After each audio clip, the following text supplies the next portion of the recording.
begin, gather the supplies listed in your instructions. You can use any shade of brown for your turkey, or you can even use black. For the feathers, you want to use fabrics that have color on the front and the back. Cut out a red felt wattle and a gold felt beak using the pattern included in your zip file.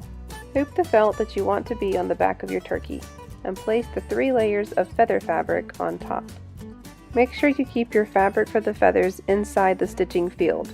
You can use your hoop grid to help you. Thread the machine in top and bobbin with regular sewing thread in a color that matches the brown felt. Stitch the first sequence.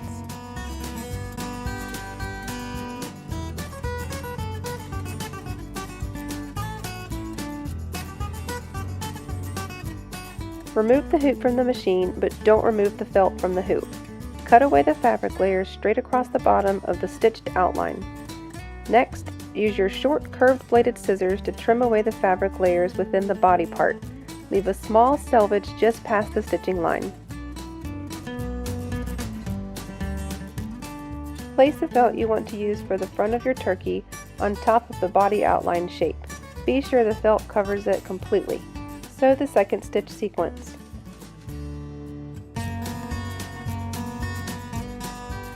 Stitch the third sequence to complete the eyes. The fourth stitch sequence is the placement line for Tom's wattle.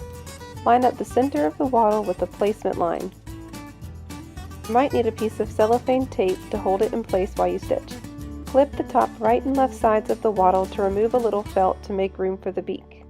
Stitch the sixth sequence with a yellow gold color sewing thread. This is the placement line for the beak. Fold the beak in half and line up the center of the beak with the placement line. Sew the seventh stitch sequence to secure the beak. To cover the back messiness, cut a 4 by 4 inch block of one of the fabrics you used for the feathers. Use a piece of fusible web to the wrong side. Peel off the release paper and place the fabric fusible side against the wrong side of the hooped felt. Put the hoop back in the machine and sew the 8th stitch sequence. Watch the beak.